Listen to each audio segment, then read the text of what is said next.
Սկսում ենք միկրոֆոնը նորմալ է, բարև ձեզ։ Ուրեմն ասուլիսը հրավիրել եմ ներկայացնելու համար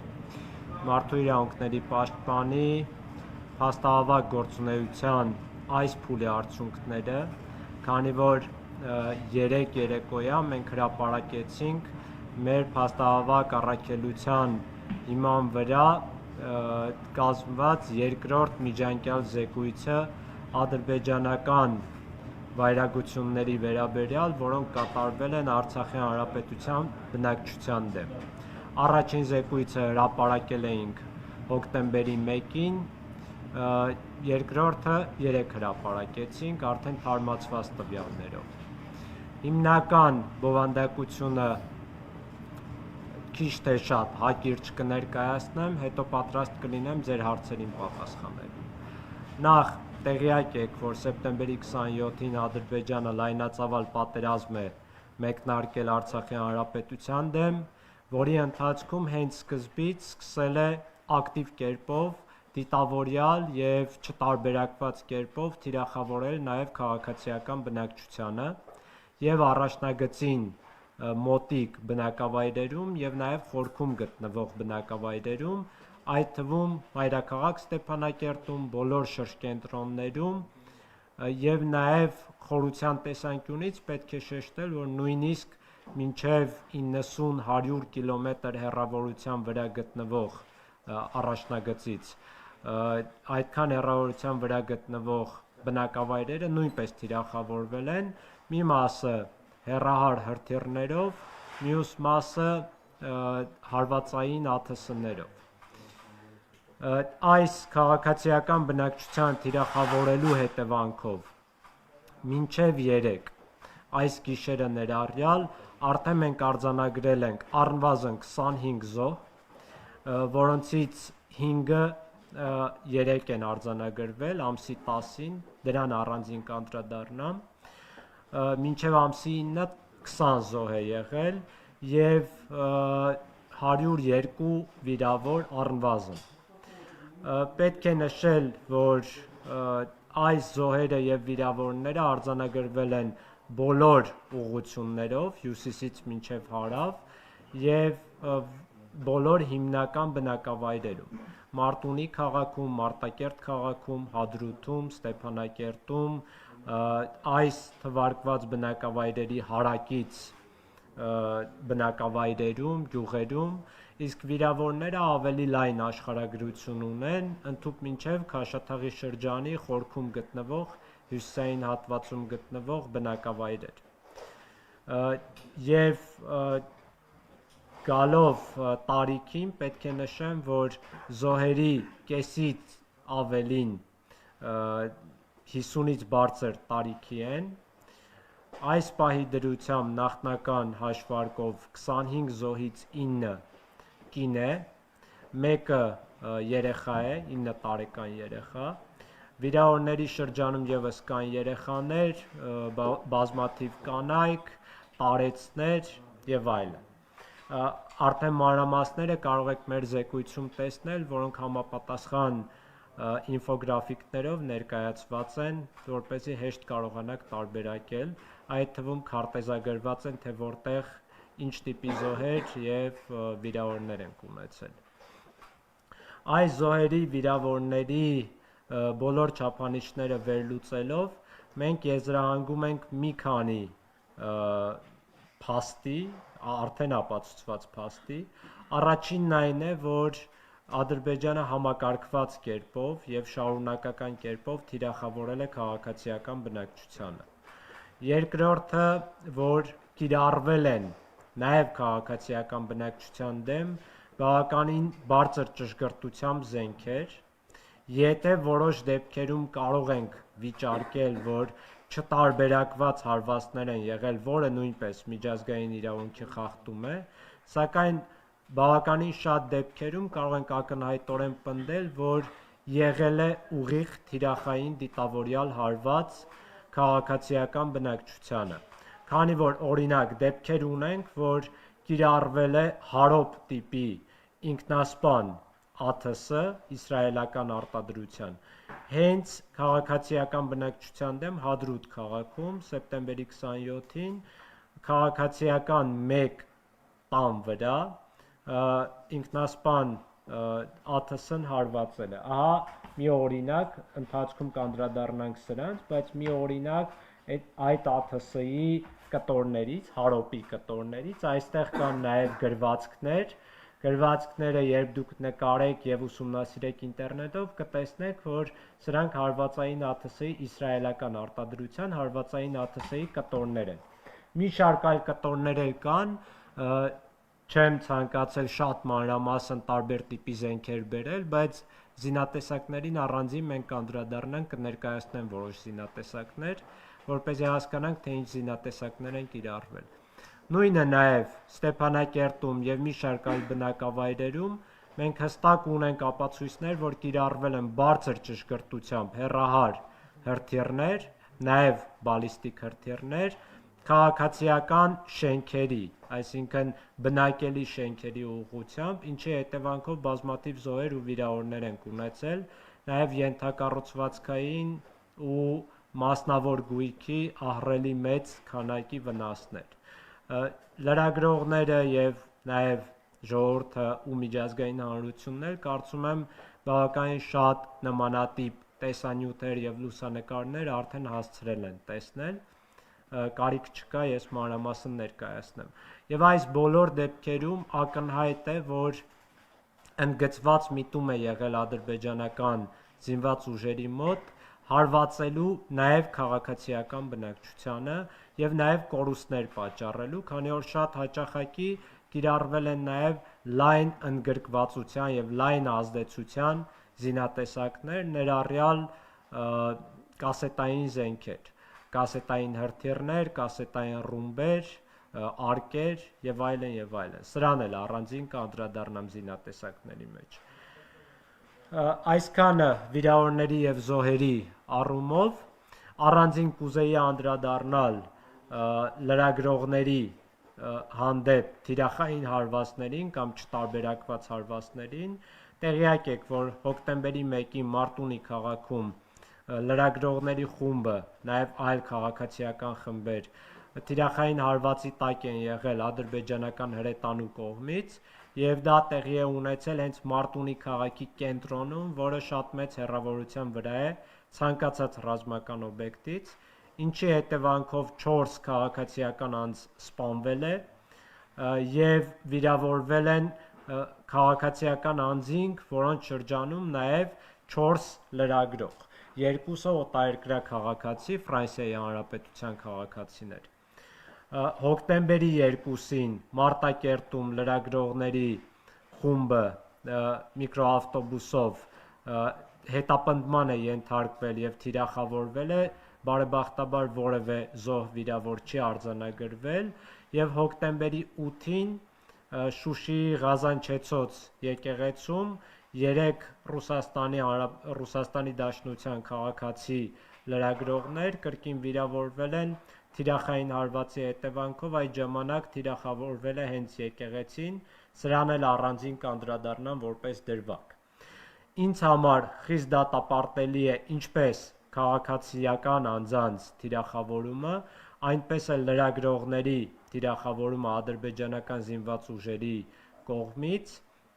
եւ որոշ դեպքերում ակնհայտ է գոնե որոշ դեպքերում ակնհայտ է, որ թիրախային ու դիտավորյալ հարվածներ են հասցվել լրագրողներին, քանի որ նախ եւ առաջ լրագրողները ունեցել են տարբերակման տարբերանշաններ, նրանց մեքենաները եւս ունեցել են տարբերանշաններ, ինչպես նաեւ բնականաբար լրագրողները կատարելիս են եղել մասնագիտական աշխատանք, հետեւաբար նրանց ձեռքին եղել են տեսախցիկներ, այսինքն շատ հանգիստ հնարավոր էր տարբերակել նրանց եւ հաշվի առնելով, որ ադրբեջանական զինված ուժերը պրակտիկան ցույց է տալիս, որ հրթիռային հարվածներ հասցնելուց առաջ նաեւ անօթաչու թռչող սարքերով հետախուզում են տեղանքը, տեսնում են, թե այնտեղ ով կա, ինչ կա եւ այլն, եւ նաեւ այս հարվածների մի մասը եղել է հենց ԱԹՍ-ների կողմից, օրինակ Շուշիի դեպքը, ակնհայտորեն կարող ենք եզրահանգել, որ նրանց կողմից տեսանելի է եղել, երբեմն ուղղակի կանխատեսելի է եղել, որ այդտեղ գտնվում են լրագրողներ եւ մասնագիտական աշխատանք են կատարում։ Հետևաբար սա խստագույնս դատապարտելի է, սա պատերազմական հանցագործություն է ադրբեջանական իշխանությունների կողմից եւ միջազգային հանրությունը պետք է հետևողական լինի բոլոր հանգամանքները պարզելու եւ մեղավորներին պատժելու հարցում։ Իհարկե, սա վերաբերում է բոլոր քաղաքացիական անձանց, նաեւ լրագրողներին։ Ինչու եմ ես սա նաեւ նշում, քանի որ լրագրողները օբյեկտիվ աշխատանք են կատարում եւ նաեւ որոշ չափով իրավապաշտպան աշխատանք են կատարում, որպեսզի պատերազմական գործողությունների ժամանակ պահպանվեն միջազգային մարդասիրական իրավունքի կանոնները եւ քաղաքացիական անձինք չթիրախավորվեն լրացուցիչ չափով։ Այդ առումով ես բարձր եմ գնահատում լրագրողների աշխատանքը եւ կարծում եմ լրագրողներին թիրախավորելու պատճառներից մեկն էլ Ադրբեջանի իշխանությունների կողմից այն էր, որ վախ առաջացնի լրագրողների մոտ եւ լրագրողները չլուսաբանեն պատերազմական գործողությունները, իրենք իրենց ավելի ազատ զգան քաղաքացիական բնակչությանը թիրախավորելու հարցում։ Հաջորդ ուղղությունը, որը զեկույցում տեղ է գտել, Արցախի հանրապետության զինծառայողների հանդեպ հնարավոր ոտնձգությունների, վայրագությունների ռիսկն է։ Արդեն բաց եւ փակ բազմաթիվ աղբյուրներից տեղեկություններ ունենք, որ ադրբեջանական հանրապետության զինված ուժերի ներքո գտնվում են առնվազն մարմիններ մեր զինծառայողների եւ որոշ արդեն ապացույցներ կան, որ մեր մարմինների, մեր զինծառայողների մարմինների հանդեպ նրանք որոշակի ոտնձգություններ են կատարել, որոնք խստագույնս արգելված են միջազգային մարդասիրական իրավունքով։ Իհարկե, երբ ավելի մանրամասն ապացույցներ ունենանք, արդեն ձեզ կներկայացնենք այդ ապացույցները, բայց այս պահին ինչու եմ ես արձանագրում դա եւ բարձրաձայնում, քանի որ միջազգային հանրության պատասխանատվությունն է նաեւ բոլոր հնարավոր միջոցները ձեռք առնել, որպեսզի կանխարգելվեն այդպիսի հնարավոր ոտնձգություններն ու վայրագությունները։ Եվ եթե արձանագրվեն նմանատիպ դեպքեր, ապա համապատասխան պատիժ սահմանվի նաև միջազգային հանրության կողմից։ Այս համատեքստում պետք է նշեմ, որ 2016 թվականի ապրիլյան պատերազմի ընթացքում բավականին շատ նմանատիպ դեպքեր արձանագրվել են եւ 90%-ից ավելի դեպքերում, երբ Արցախի հանրապետության բնակիչները կամ զինծառայողները կամ նրանց մարմինները ընկել են Ադրբեջանի զինված ուժերի վերահսկողության ներքո, այդ մարմինները կամ անձինք, կենդանի անձինք խոշտանգվել են, դիակապտությունների են ենթարկվել եւ մի շարք այլ վայրագությունների։ Հետևաբար ռիսկը շատ մեծ է, նաեւ հաշվի առնելով, որ այդպիսի դեպքերը Ադրբեջանում եւ հանրության կողմից եւ իշխանությունների կողմից ողջունվել ու հերոսացվել են, ինչը արդեն նշանակում է, որ պարարտ հող կա հետագա վայրագությունների համար։ Իհարկե, ողջունելի է, որ նախնական միտում կա մարմինների փոխանակման, թեև երեկվա զինադադարի հրադադարի պայմանավորվածությունը չի պահպանվում, դրա լրացուցիչ ապացույցները կներկայացնեմ,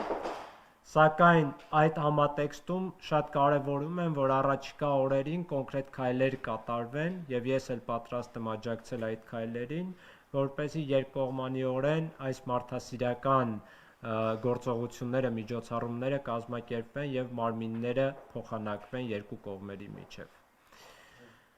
Գալով զինատեսակներին արդեն որոշ հանգամանքներ նշեցի, նշեմ, որ լայնորեն կիրառվել է ադրբեջանական զինված ուժերի կողմից կասետային տիպի զենքեր, եւ ռումբեր, եւ հրթիռներ, եւ արկեր, եւ այդ կասետային զենքերը կիրառվել են նաեւ քաղաքացիական բնակչության դեմ, մի շարք ապացույցներ արդեն ունենք, արդեն Արցախի հանրապետության արտակարգ իրավիճակների պետական ծառայությունը ներկայացրել է, որ մինչև հոկտեմբերի 10-ը ավելի քան 180 նմանատիպ կասետային զենք չպայթած, նրանք արդեն ոչնչացրել են, պայթեցրել են, բազմաթիվ դեպքերում պայթել են այդ կասետային զենքերը եւ այստեղ կան որոշ զինատեսակներ, օրինակ որ տեսնեք 300 մմ-անոց հրթիռը արտակարգ իրավիճակների պետական ծառայության փորձագետները ինձ տեղեկացրել են սեղանի առջև որ դրված է իսրայելական արտադրության հրթիռ է, որ այն կիրառվել է հենց Ստեփանակերտի կենտրոնի դեմ, մասնավորապես մեր կենսական նշանակության ենթակառուցվածքների դեմ եւ դրա հետևանքով մենք ունեցել ենք նաեւ բազմաթիվ վիրավորներ։ Ու այդպիսի բազմաթիվ դեպքեր կան եւ առաջին օրերին եւ նաեւ մինչեւ վերջին օրերը, այդ թվում այս գիշեր երեկոյան, երբ Ստեփանակերտի վրա նրանք կիրառեցին նոր հրթիռ հրադադարի պայմանավորվածությունից հետո, ես անձամբ այցելել եմ այնտեղ, տունը վնասված է եւ վառված է նաեւ տան հարակի շինությունը եւ այնտեղ գտել ենք մենք Սմերչ հրթիռի, կասետային տեսակի Սմերչ հրթիռի մնացորդները։ Սա էլ լրացուցիչ ապացույց է, որ նույնիսկ հրադադարի պայմանավորվածությունից հետո նրանք կիրառում են ոչ միայն հրթիռներ, այլ նաեւ միջազգային իրավունքով արգելված հրթիռներ, այդ թվում Սմերչ տեսակի հրթիռներ։ Այլ տիպի զինատեսակներ էլ, ինչպես նշեցի, ճշգրիտ հրթիռներ եւ նաեւ ԱԹՍ-ներ կիրառվել են, օրինակ տարբեր տիպի ԱԹՍ-ներ կիրառվել են ներառյալ իսրայելական արտադրության Harop, Sky Striker, նաեւ կիրառվել են թուրքական արտադրության տարբեր ԱԹՍ-ներ ներառյալ Bayraktar T2, AN2 եւ այլն, եւ այս կլորը, որ տեսնում եք, սա հենց կիրառվել է ԱԹՍ-ի կողմից բնակելի հատվածի դեմ, ռումբ է փաստացի, որը հարվածային ԱԹՍ-ի կողմից նետվել է Ստեփանակերտի բնակելի հատվածներից մեկի վրա, ֆուգասային ռումբ է սա էլ։ Եվ մի շարք այլ դեպքերում նաև այստեղ առկա է օրինակ սա, կարող եք տեսնել, սա Grad-Lar իսրայելական արտադրության արկի մնացորդ է,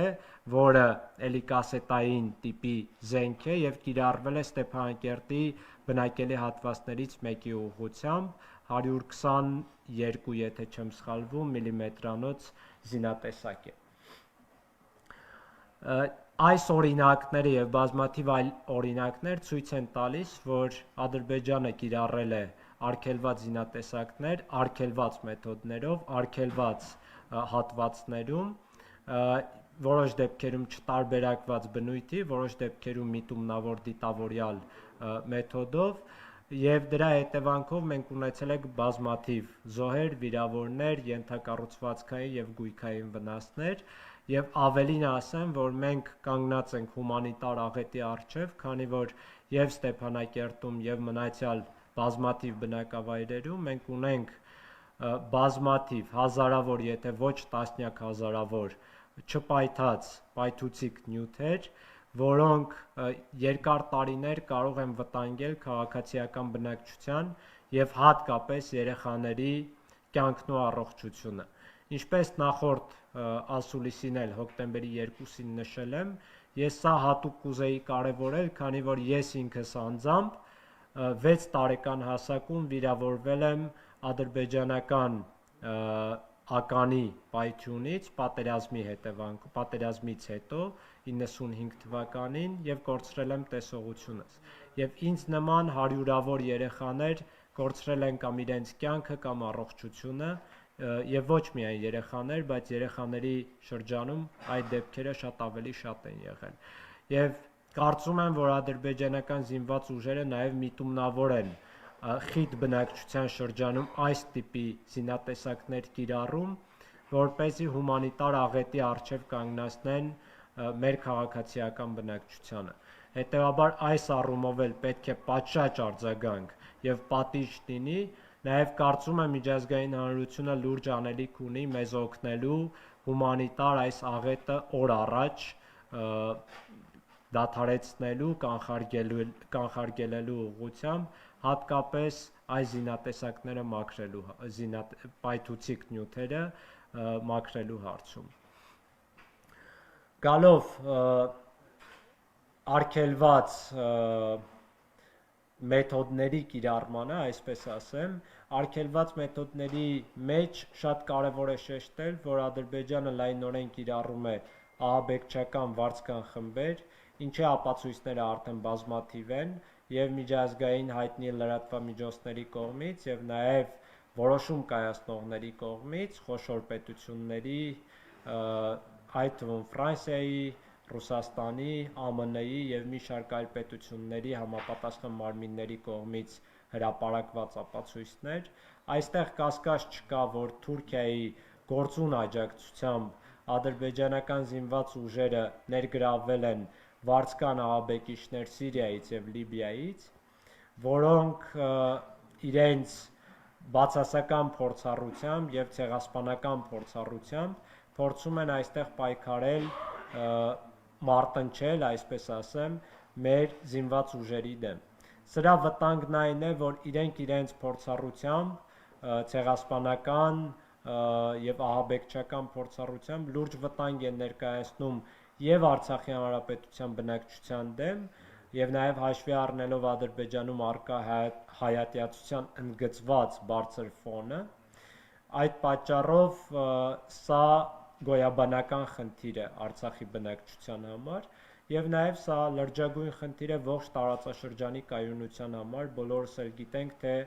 այդ ահաբեկիչները ինչ մեթոդաբանությամբ են գործում, ինչ մեթոդաբանությամբ են թիրախավորում քաղաքացիական բնակչությանը։ Սա պետք է համապատասխան, կանոնավոր, շարունակական եւ խստագույն կերպով դատապարտվի եւ կանխարգելվի միջազգային հանրության բոլոր շրջանակների կողմից, քանի որ սա միայն մեր պայքարը չէ, սա բոլորիս պայքարն է համընդհանուր ահաբեկչության դեմ։ Գալով ենթակառուցվածքային վնասներին, նշեմ, որ մեր նախնական ուսումնասիրությունները ցույց են տալիս, որ ավելի քան 5800 մասնավոր գույք վնասվել է, ներառյալ տներ, բնակարաններ, խանութներ եւ այլն, անշարժ գույքի մասին է խոսքը, ավելի քան 520 շարժական գույք է վնասվել, մեքենաներ մասնավորապես, լրջագույն վնասվել կամ ոչնչացվել, այսպես ասեմ, եւ ավելի քան 960 ենթակառուցվածքներ արտադրական կամ հանրային նշանակության օբյեկտներ են լրջագույնս վնասվել կամ ոչնչացվել։ Այս համատեքստում կուզեի հատուկ շեշտել, որ հատկապես հոկտեմբերի 3-ից սկսած Ադրբեջանը դիտավորյալ կերպով եւ ճշգրիտ զենքերի կիրառմամբ սկսել է թիրախավորել մեր կենսական նշանակության ենթակառուցվածքները, մասնավորապես էլեկտրականության մատակարարման ցանցը եւ նաեւ արտադրման համակարգը, ջրամատակարարումը, գազամատակարարումը եւ կապի ու հաղորդակցության համակարգերը։ Իրենց հաջողվել է լրջագույն վնասներ հասցնել, երբեմն բնակչության կամ ողջ բնակչությանը կամ որոշակի հատվածին որոշակի ժամկետով, նույնիսկ որոշ տեղերում երկարաժամկետ զրկել էլեկտրականությունից, զրկել գազամատակարարումից եւ հաղորդակցության հնարավորություններից, առնվազն այս ոլորտում տասնյակ միլիոնավոր դոլարների վնաս է հասցվել ողջ համակարգին։ Թանկարժեք համակարգեր, ենթակառուցվածքներ, սարքավորումներ, կայաններ, ներառյալ շինություններ։ Բացի դրանից նրանք թիրախավորել են նաև գազատար խողովակը, կենտրոնական, որը հետագայում վերականգնվել է, բայց դրա հետևանքով առ այսօր որոշակի տեղերում մարդիկ զրկված են գազամատակարարումից, նույնը վերաբերում է էլեկտրամատակարարմանը, նույնը վերաբերում է հաղորդակցությանը եւ կապի եւ ինտերնետի տեսանկյունից, բայց բարեբախտաբար պետական մարմինները եւ համապատասխան կազմակերպությունները, մատակարարները կարողացել են արագ վերականգնել։ Նշեմ, որ նրանց թիրախի տակ է եղել նույնիսկ սննդի մատակարարումը, կոնկրետ դեպքերում մենք արձանագրել ենք, որ նույնիսկ սննդի պահեստների վրա են նրանք թիրախային հարվածներ հասցրել, ինչը նշանակում է, որ առավելագույնս կատարել են, որպեսզի բնակչության շրջանում առաջացնեն հումանիտար աղետ։ Բնակչությունը իր առօրյա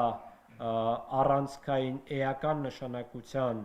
կարիքները չկարողանա հոգալ, ինչը միանշանակորեն պատերազմական հանցագործություն է, նույնիսկ կոնկրետ դեպքերում մարդկության դեմ հանցագործության կարող է ձգտել։ Բացի դրանից դուք տեսել եք կոնկրետ դեպքեր էլ գիտեք, որ սկսել են թիրախավորել ճանապարհները ամբողջ հանրապետությունում, թիրախավորել են կոնկրետ կամուրջներ, ինչը նշանակում է, որ դա նպատակ ուներ նաև քաղաքացիական բնակչությանը զրկել արտաքին աշխարհի հետ հաղորդակցությունից, բնականաբար չի հաջողվել, քանի որ վերականգնողական աշխատանքներ են կատարվել, նաև նպատակային կերպով թիրախավորել են արտադրական նշանակության որոշ օբյեկտներ, ներառյալ հիդրոէլեկտրակայաններ, ներառյալ գործարաններ, քարի գործարան, ձեթի գործարան եւ այլն, եւ նաեւ ծառայություններ բավականին մեծ քանակի, կարող են լինել խանութներ, սննդի օբյեկտներ եւ այլն եւ այլն։ Եվ հատուկ կուզեի շեշտադրել, որ նրանց թիրախավորման տակ է եղել նաեւ հանրային նշանակության օբյեկտներ,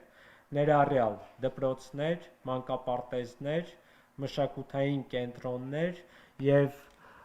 այս համատեքստում կարևոր է շեշտել նաեւ եկեղեցին, հոգեվոր կրոնական նշանակության օբյեկտներ,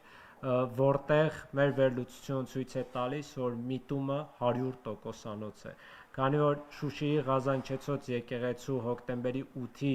թիրախավորումը եղել է նախնական վերլուծությամբ եւ հրթիռով եւ ԱԹՍ-ով կամ երկուսն էլ ԱԹՍ-ով է եղել, իսկ դա նշանակում է, որ նրանք նպատակային կերպով են եկեղեցին խփել, քանի որ գերճշգրիտ զենքերով են խփել, առավել եւս երբ մի քանի ժամ հետո երկրորդ անգամ են խփել նույն հատվածում եւ այդ ժամանակ լրագրողների վկայություն կա, որ հարվածային ԱԹՍ էր պտտվում եկեղեցու գլխավերևում, այսինքն դրանից էլ ակնհայտ է, որ նպատակային են խփել։ Իհարկե սա լուրջ հանցագործություն է նաեւ քաղաքացիական օբյեկտների թիրախավորման կողքին, բայց նաև այն առումով, որ իրենք թիրախավորել են կրոնական հոգևոր նշանակության օբյեկտ, որը ծայրահեղ կերպով արգելված է, նույնիսկ իրենց բառապաշարով կասեմ, մուսուլմանական բառապաշարով դա հարամ է, նաև կրոնական տեսանկյունից, եւ իրենք նույնիսկ այս հարամ գործողությանն են գնացել, հավանաբար նպատակ ունենալով մեզ հոգևոր կրոնական տերորի ենթարկել, նաև լրագրողների վկայություններ կան, որ այդ ժամանակ եկեղեցում գտնվում էին, եկեղեցու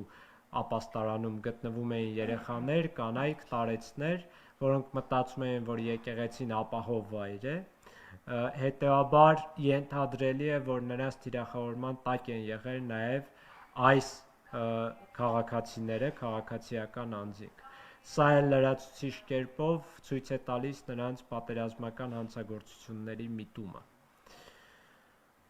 Եվ կուզեի վերջում անդրադառնալ համատեքստին կամ խորությանը, այսպես ասեմ, եւ պատճառներին այս հանցագործությունների, դա նաեւ հայատյացությունն է։ Տասնամյակներ շարունակ Ադրբեջանում քարոզվել եւ պետականորեն կիրառվել կամ հովանավորվել է հայերի հանդեպ ատելության համատարած քաղաքականությունը, որի շրջանակներում քաղաքացիական հայ անձանց, անզեն հայ անձանց սպանելը, նրանց նվաստացնելը հերոսացվել է։ Նույնը հայտնի է 2004 թվականի Ռամիլ Սաֆարովի կողմից կատարված քստմների հանցագործությունը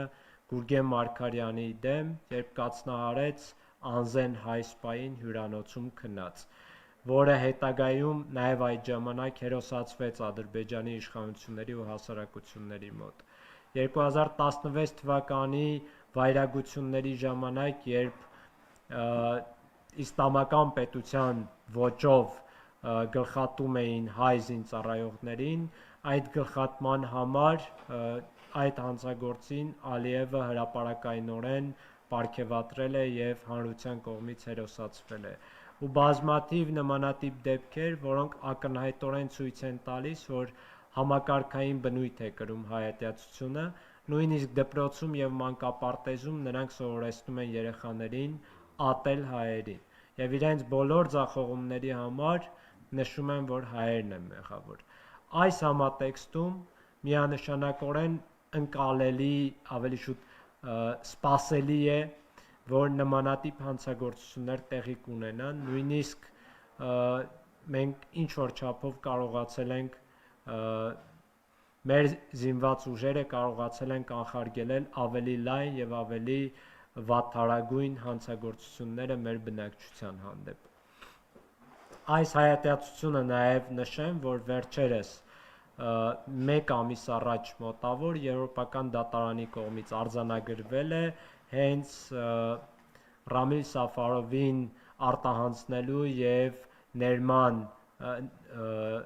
ներում շնորհելու հարցով, երբ Գուրգեն Մարգարյանի իրավահաջորդները դիմել էին Եվրոպական դատարան եւ Եվրոպական դատարանը վճիռը հրապարակել էր արձանագրելով, որ հայատյացությունը առկա է Ադրբեջանում։ Այսքանը հաշվի առնելով, կարծում եմ, որ միջազգային հանրությունը ունի լուրջ անելիքներ, կանխարգելիչ աշխատանք եւ պատժիչ աշխատանք։ Պատժիչ աշխատանքը նշանակում է, որ անցած բոլոր հանցագործությունների համար պետք է համապատասխան իրավական եւ քաղաքական գնահատական տրվի։ Կանխարգելիչ աշխատանքը նշանակում է, որ այս բոլոր կատարված հանցագործություններից հետո եւ այս համատեքստում նաեւ Թուրքիայի ու ահաբեկիչների ընդգրկմամբ ռիսկերը շատ ավելի են մեծանում Արցախի եւ ողջ հայության հանդեպ նորանոր ու ավելի վատ հանցագործությունների եւ նաեւ տարածաշրջանի լրացուցիչ ապակայունացման։ Հետևաբար միջազգային հանրությունը ունի լուրջ անելիքներ կանխարգելելու հետագա ավելի վատ ու ավելի մասսայական հանցագործությունները։ Այդ ուղղությամբ կարծում եմ մի քանի քայլ պետք է կատարվի առաջին հերթին։ Առաջին քայլն այն է, որ միջազգային հանրությունը եւ քաղաքական եւ իրավապաշտպան պետք է վերացնի Արցախի բնակչության մեկուսացումը, միջազգային մեկուսացումը, պետք է Արցախի բնակչությանը ընդգրկեն միջազգային տարբեր ծրագրերում, ներառյալ իրավապաշտպան ծրագրերում, ներառյալ տնտեսական զարգացման ծրագրերում, քանի որ մեր իրավունքները խախտվում են ի հեճուկս միջազգային հանրահայտ սկզբունքների, խախտվում են մեր չճանաչվածության պատճառով եւ ադրբեջանական հետապնդումների պատճառով։ Հետևաբար մենք ակնկալում ենք, որ գոնե այս առիթը ճակերտավոր կօգտագործվի եւ իրավապաշտպան համայնքը միջազգային կգա եւ տեղում կարձանագրի օբյեկտիվորեն, թե ինչ է կատարվում այստեղ, թե ինչ հանցագործությունների ենք մենք ենթարկվում եւ դրանից հետո արդեն աչք չի փակի այստեղ կատարված իրավախախտումների հանդեպ եւ շարունակական եւ մեկանգամյա կամ այս պատերազմական ընթացքում կատարվող հանցագործությունների հանդեպ։ Հաջորդ աշխատանքը, որ ես կարծում եմ կարող է կանխարգելիչ ազդեցություն ունենալ, կարծում եմ պետք է միջազգային հանրությունը արդեն սկսի Արցախի հանրապետության միջազգային ճանաչման գործընթացը։ Քանի որ մենք վաղուց իրացրել ենք մեր ինքնորոշման իրավունքը 91 թվականին, իհարկե դրանից առաջ էլ մենք միշտ փորձել ենք ինքնորոշվել, նաև նախասովետական ժամանակ մենք ամբողջությամբ Հայաստանի Հանրապետության մաս էինք կազմում, բայց գոնե 91 թվականին իրացված ինքնորոշման իրավունքը պետք է ճանաչվի, դա պետք է լինի եւ որպես փոխհատուցում մեր կրած զրկանքների 90-ականներից սկսած առ այսօր եւ նաեւ պետք է լինի որպես կանխարգելիչ միջոց։ Դա կարող է դառնալ կանխարգելիչ ճանաչում, որը երկուսն էլ արդեն միջազգային պրակտիկայում կիրառվել է տարբեր տեղերում, տարբեր չճանաչված երկրների պարագայում։ Եվ ակնհայտ է, որ այս ամենը կատարելուց հետո միջազգային հանրությունը կարող է նաև մեզ ընդգրկել միջազգային ծրագրերում, աջակցել, որպեսզի մենք ավելի պաշտպանված լինենք եւ արտաքնապես եւ ներքին առումով եւ որպես մարդու իրավունքների պաշտպան կարող եմ միանշանակ ասել, որ ճանաչվածությունը խթանելու է նաեւ ներսում ինստիտուտների զարգացմանը, ժողովրդավարության ել ավելի կայացմանը, ինչի հետևանքով, ինչի արդյունքում մենք կկարողանանք ներսում էլ բարձրացնել մարդու իրավունքների պաշտպանվածության մակարդակը։ Այսքանը եւ մեկ այլ բան, որ միջազգային հանրությունը այս պահին հրատապանելիք ունի, ես մեր ներկա իրավիճակը նկարագրում եմ որպես արդեն հումանիտար աղետ, սկզբում հումանիտար ճգնաժամ էր, ինչու, քանի որ Ադրբեջանը, ինչպես նշեցի, թիրախավորել է եւ թիրախավորում է մեր կենսական նշանակության ենթակառուցվածքները, ինչի հետևանքով բազմաթիվ բնակիչներ զրկված են կամ պարբերաբար զրկվում են առաջնային անհրաժեշտության կարիքները հոգալու պայմաններից։ Երկրորդը, մենք անընդհատ գտնվում ենք կյանքի ու առողջությանը հասցվող հարվածների վտանգի ներքո, քանի որ որևէ պահի չգիտենք, թե որտեղ եւ որ պահի են նրանք կրակելու հրթիռային միջոցներով։ Եվ երրորդ, այս վտանգների պատճառով մենք գտնվում ենք բավականին լուրջ խնդիրների առջև, քանի որ բազմաթիվ տասնյակ հազարավոր մարդիկ ստիպված են եղել իրենց տները լքել եւ ավելի անվտանգ վայրեր տեղափոխվել, թե Արցախի հանրապետության տարբեր բնակավայրեր, թե նաեւ Հայաստանի հանրապետություն։ Եվ չորրորդը, որ մենք գտնվում ենք առ այսօր COVID-19 համավարակի պայմաններում, Ադրբեջանը չհարգելով միջազգայինորեն հայտարարված, այսպես ասեմ, COVID-19-ով պայմանավորված հրադադարը, լայնածավալ պատերազմ է սկսել, ինչի հետևանքով մենք չենք կարողանում պատշաճ ուշադրություն դարձնել COVID-19-ի կանխարգելիչ աշխատանքներին եւ մեր առողջապահական համակարգը նաեւ չի կարողանում պատշաճ կերպով սպասարկել COVID-19-ով հիվանդ քաղաքացիներին։ Արդյունքում մենք գտնվում ենք նաեւ առողջապահական լրջագույն վտանգի ներքո։ Հետևաբար, իմ կոչը եւ իմ պահանջն է միջազգային հանրությանը, որ նրանք պետք է կատարեն իրենց պատասխանատվությունը, պետք է որևէ կերպ սահմանափակված չլինեն մեր կարգավիճակով եւ պետք է հնարավորինս աջակցություն ցուցաբերեն մարդասիրական, քաղաքական, տնտեսական տեսանկյունից, որպեսզի մենք կարողանանք հաղթահարել այս հումանիտար աղետը։ Եվ իմ հորդորն ու պահանջն է նաեւ միջազգային հանրության այն անդամներին, որոնք զենք են վաճառում եւ վաճառել ադրբեջանական հանրապետությանը, որպեսզի նրանք տեսնեն, որ իրենց վաճառած զենքերի մի զգալի մասը դիտավորյալ ու չտարբերակված կերպով կիրառվում է նաև քաղաքացիական բնակչության հանդեպ։ Հետևաբար այս երկրները նույնպես կրում են պատասխանատվություն այստեղ տեղի ունեցող պատերազմական հանցագործությունների համար։ Նրանք պետք է հետևողական լինեն, որ չվաճառեն այսպիսի պետություններին նմանատիպ զենքեր, քանի որ իրենք չեն կարողանում վերահսկել, որ այդ զենքերը չկիրառվեն քաղաքացիական բնակչության դեմ եւ արգելված մեթոդաբանությամբ։ Մասնավորապես նշեմ, որ մենք ունենք հստակ ապացույցներ իսրայելական բազմաթիվ զենքերի կիրառման, ռուսական զենքերի կիրառման, բելառուսական, թուրքական, ուկրաինական եւ նշեմ, որ այս բոլոր երկրներում արտադրված զենքերի որոշ պահեստամասեր արտադրվել են նաեւ այլ պետություններում։ Հետեւաբար երկրորդ մակարդակում այս պետությունները նույնպես կրում են պատասխանատվություն այստեղ տեղի ունեցող հանցագործությունների համար։ Մասնավորապես օրինակ, որ ցույց տվեցի, այս իսրայելական արտադրության դրոնի պահեստամասերի մի մասը արտադրվել է օրինակ Ռումինիայում։ Եվ Ռումինիան հետեւաբար կրում է պատասխանատվություն, քանի որ իրենք չեն կարողանում վերահսկել, թե իրենց արտադրած պահեստամասը հետո ում դեմ է կիրառվում։ Նույնը մենք ունենք ապացույցներ, որ Գերմանիայում արտադրված պահեստամասեր են կիրառվել անօդաչու թռչող սարքերի վրա, որոնք կիրառվել են նաև քաղաքացիական բնակչության դեմ։ Այն դեպքում, որ գերմանական օրենսդրությունն էլ է դա արգելում։ Եվ հիմա մենք ուսումնասիրություններ ենք կատարում, որպեսզի ավելի մանրամասն հրապարակենք եւ ներկայացնենք, թե ինչ զենքի տեսակներ են կիրառվել քաղաքացիական բնակչության դեմ եւ այդ զենքերի մեջ ինչ պահեստամասեր են կիրառվել, որպեսզի հրապարակավ ցույց տանք, թե որ երկրներն են պատասխանատվություն կրում այստեղ տեղի ունեցածների համար։ Այսքանը, շնորհակալություն։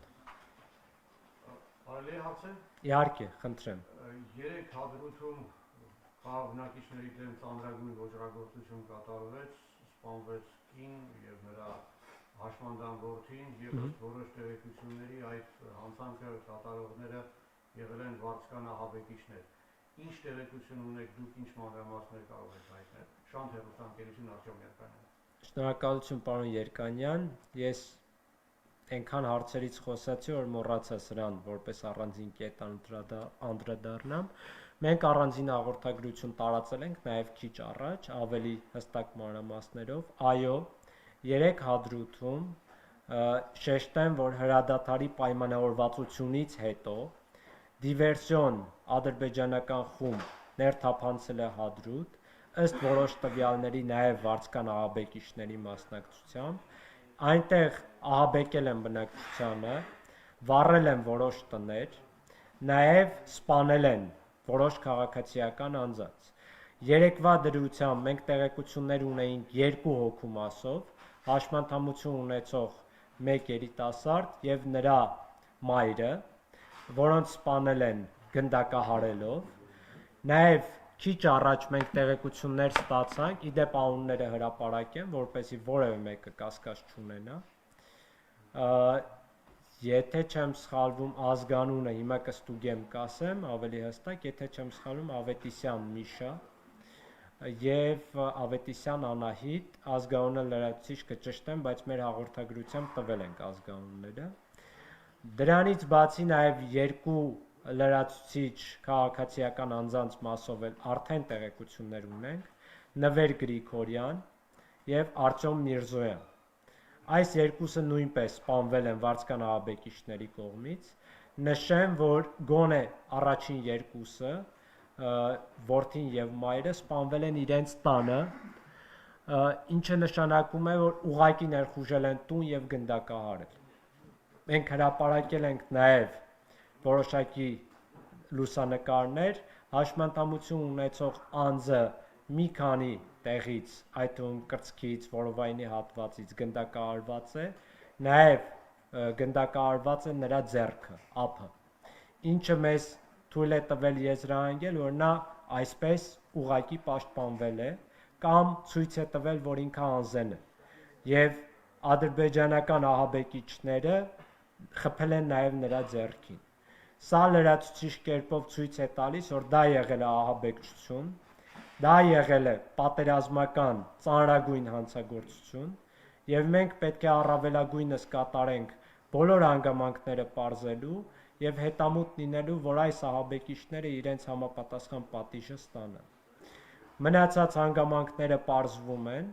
բայց նշեմ, որ 3 երեկոյի դրությամբ նրանք ադրբեջանական զինված ուժերը նաև հրթիռային հարվածներ են հասցրել Ստեփանակերտին, Մարտունուն, Շուշիին եւ այլ բնակավայրերի։ Իդեպ նշեմ նաև, որ ելի հրադադարի պայմանավորվածությունից հետո եւ այդ հրթիռային հարվածների հետևանքով Մարտունում սպանվել է 75-ամյա տարեց տղամարդ Սաղյան Պարքև, նրա մասով էլ արդեն հաղորդագրությունը տվել ենք։ Շոշում, Շոշ գյուղում Ստեփանակերտից մոտիկ վիրավորվել է 65-ամյա մեկ կին։ Լրացուցիչ հանգամանքներ պարզում ենք, չի բացառվում, որ այլ վիրավորներ եղած լինեն երեկոյի եւ գիշերվա հարվածների հետևանքով։ Այսքանը, եթե կան այլ հարցեր, խնդրեմ։ Եվս մեկ հարց կարելի է։ Այո։ Ուշելի Սախանյան հանրային հեռուստաընկերություն Պարոն Բեգլարյան, զեկույցներ են հրապարակվում պարբերաբար Արցախի եւ Հայաստանի համապատասխան կառույցները դիմում են միջազգային հանրությանը եւ կառույցներին, դուք այսօր եւս ինքներդ նշեցիք, ես ուզում հարցնել, կա արդյոք արդեն որոշակի աշխատանք կամ արձագանք միջազգային հանրությունից եւ կազմակերպություններից նման գործողություններ, հանցագործությունների վերաբերյալ Ադրբեջանի կողմից։ Կան որոշակի արձագանքներ, բայց կասեմ, որ արձագանքները գլխավորապես եղել են արհեստական հավասարության նշան դնելով եւ շեշտը դնելով խաղաղության անհրաժեշտության վրա, ինչը ողջունելի է միանշանակ, որ բոլորը շեշտում են խաղաղության անհրաժեշտությունը, բայց դրան զուգահեռ պետք է նաեւ հստակ հասցեական կերպով նշվեն հանցագործությունները եւ հանցագործների։ Որոշ դրական արձագանքներ եղել են հասցեական, բայց անկեղծ ասեմ, ես ինքս բավարարված չեմ։ Միջազգային հանրությունը եւ հատկապես իրավապաշտպան համայնքը պետք է ուղղակի աչք չփակի այսպիսի հանցագործությունների նկատմամբ, քանի որ երբ իրենց պետք է լինում, տարբեր երկրներում շատ ավելի փոքր իրավախախտումներին շատ ավելի մեծ աղմուկով են արձագանքում։ Սակայն այստեղ մարդկային կյանքեր են կորսվում, մարդկային ճակատագրեր են կորսվում եւ խաթարվում, հետեւաբար պետք է օր առաջ հասցեական արձագանքել։ Օր առաջ պետք է հանցագործների ձեռքը բռնել։ Եվ այդ համատեքստում ուղղակի հայտարարություններ չպետք է լինեն։ Պետք է անցնեն գործողությունների, ներառյալ համապատասխան պատժամիջոցների։ Տնտեսական կլինի, ռազմական կլինի, քաղաքական կլինի եւ այլն եւ այլն։ Ունեն բոլոր լծակները եւ ունեն բոլոր լիազորությունները համապատասխան գործողությունների անցնելու։ Նշեմ, որ նաեւ իրավապաշտպան կառույցները ուղղակիորեն պարտավոր են այս ծավալի հանցագործությունների եւ այս խտության հանցագործությունների ժամանակ շատ արագ այցելելու Արցախ, տեղում արձանագրելու իրենց օբյեկտիվ փաստահավաք առաքելությամբ, արձանագրելու թե ինչ է կատարվում, որպեսզի նաև ներկայացնեն միջազգային հանրությանը։ Եթե կա որևէ կասկած իմ փաստահավաք